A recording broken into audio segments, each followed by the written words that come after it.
Hey, good morning, everybody. It's about 9:16. Try to keep this under 15 minutes. But, this past week, the preview cover for issue 232 of the Sonic the Hedgehog comic book series by Archie Comics was released, the cover preview. Now, the cover, once again, is playing guessing games with us. Because on the cover, you have Sonic and Knuckles in the middle. On one side, you have Nagas and Geoffrey St. John. On the other side, you have Dr. Eggman, Robotnik, and a question mark. A question mark. For the second issue cover preview in a row, for the second cover preview in a row, we get a question mark. Now we get a question mark on the silhouette. But in the description, we have at the top of the description for 231, it says the world is safe but at a terrible cost. Now, the description for 232 just came out, I guess today or within the past 24 hours. And the description states that Sonic and Knuckles compare notes and commentate over a fallen Sally. That's right. You heard me right. You heard me what I said there right. Over a fallen Sally. While King Axis Nagas plots against them. And then it says, with new surprises popping up, this is a good jumping on point for new readers. And then, of course, its side story is supposed to be, who is Harvey Who? So basically, this can mean a couple of things. One, what many fans have feared has happened. Ian Flynn has killed off Princess Sally. But then again, we don't know that. Because why would you put a description like that for your upcoming issue, and yet on the cover of said issue, you have a question mark as a part of the cover? I mean, why would you do that? Why would you have that issue out with a question mark on the bottom right-hand corner, and then have that description? It doesn't make sense, folks. It doesn't make sense. I mean, let me tell you what makes more sense. Let me tell you what makes more sense, folks. What makes more sense is when DC Comics, back in the early to mid-90s, when they did the whole Superman Doomsday deal, at least they had the balls, if you will, to come out in issues leading up to it, kind of acknowledge that something bad was going to happen to Superman, mostly something like death. At least they had the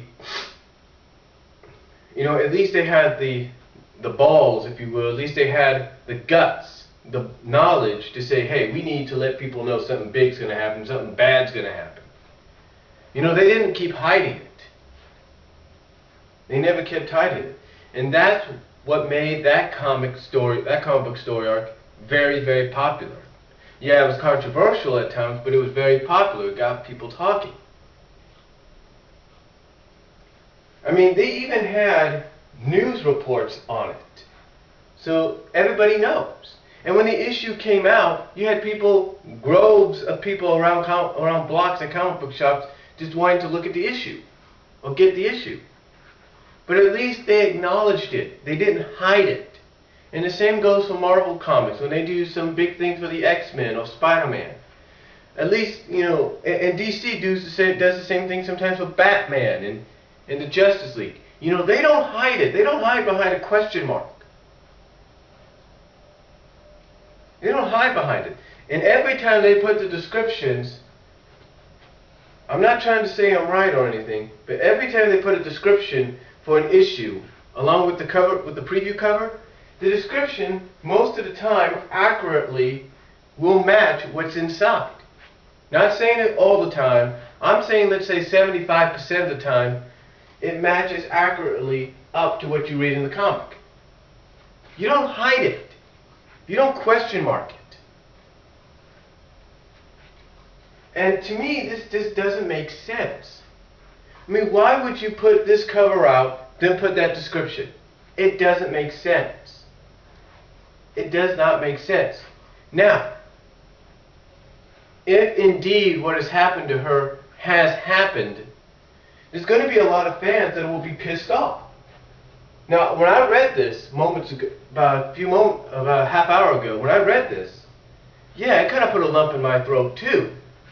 But as I have said on occasions, I am willing to accept it.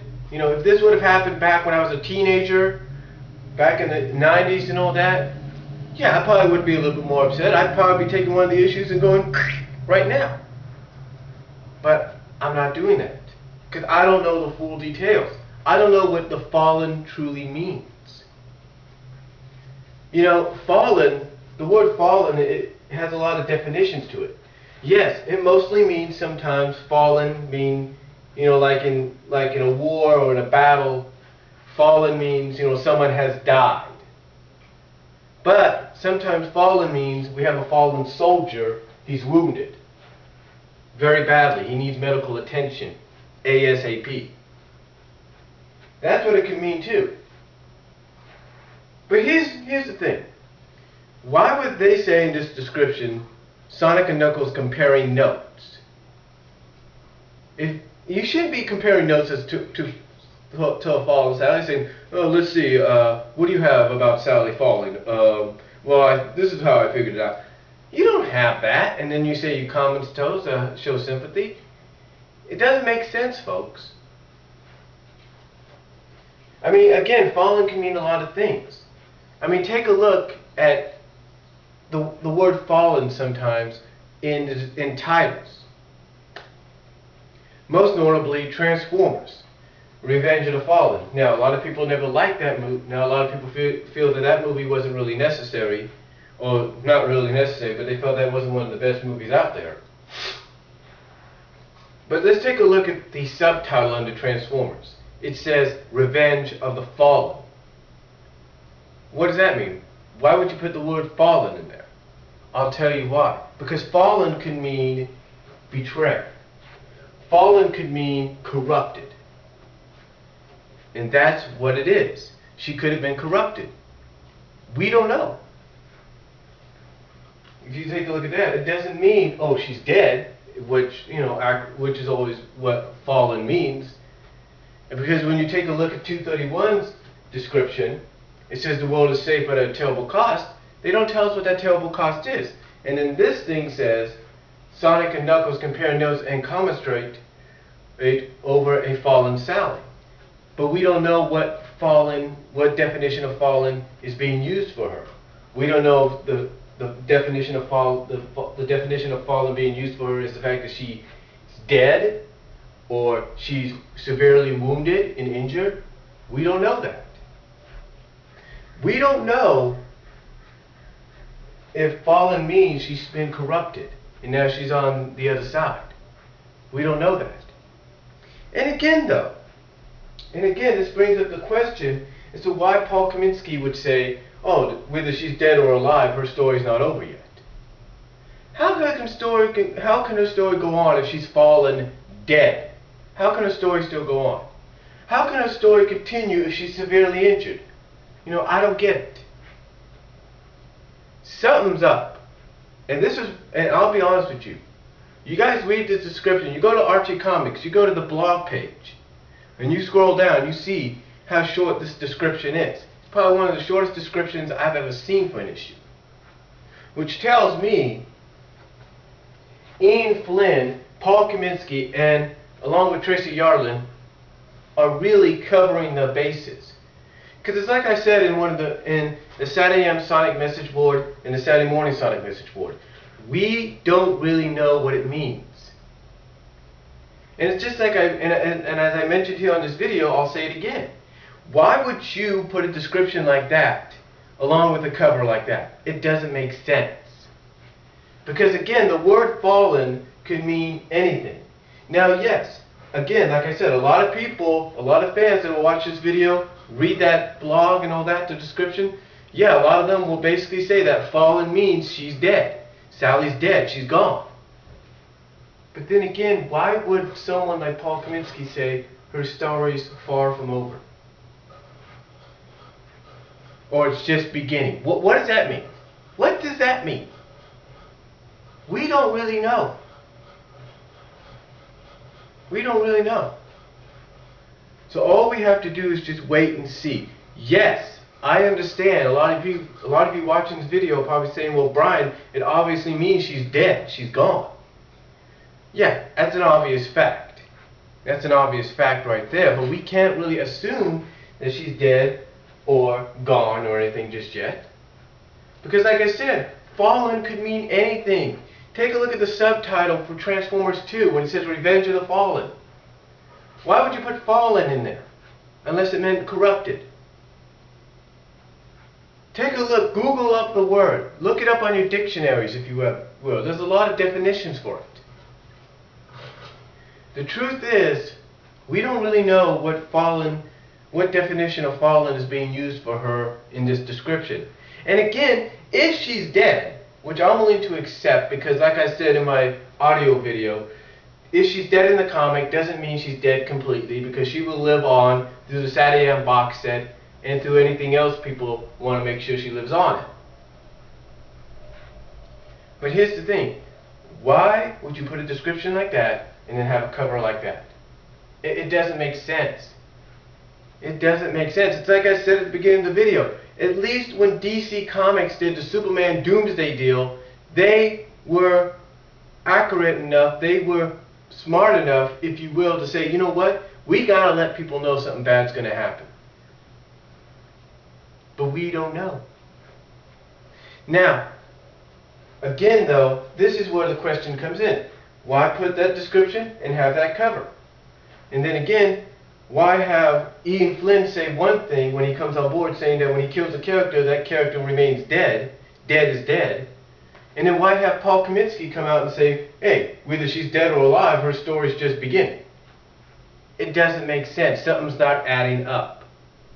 I mean, yeah, like I said, I got a little bit of a lump in my throat. I was a little upset, but you know what? I'm willing to accept it because I feel there's more to this than meets the eye. There's more to this than meets the eye. And I want you to think about this, folks. When you go to the archiesonic.wika.com, archiesonic.wika.com, the Mobius Encyclopedia, if you will, I want you to notice that when you scroll down, when you're looking at an issue, looking up information on an issue, and you scroll down to that little blue box, and you look at the main Sonic issues, I want you to notice that the farthest they've gotten so far is 250. No more. There's no 251. There's no 252. So it makes you wonder if Ian's got something planned all the way up to the 250th issue. Because, you know, there's something there. There's something there. I mean, you don't just you don't just praise a character and say, oh, she's one of the strongest female characters in the book, and then kill her off. You don't just do that. And then you have your editor saying, oh, her story's far from over, whether she's alive or dead. Doesn't make sense, folks. It doesn't make sense. I mean, again, you have a description that says she's fallen, yet you have that cover with the question mark. It doesn't make sense. Something's not adding up. And everybody watching this video, everybody at those sites, you guys know exactly what I'm talking about. And all I can say is, Ian Flynn, whatever you got planned, you better live up to the hype. Because if not, as I said in one of my messages on one of those topics, may heaven help you. Because you're going to get a hell of a lot of backlash from fans that will probably hate you for what you did, and probably ask you the question, if it turns out to be a good thing, why the hell did you put us through this situation anyway? So, comment down below, tell me what you guys think, and I'll talk to y'all later.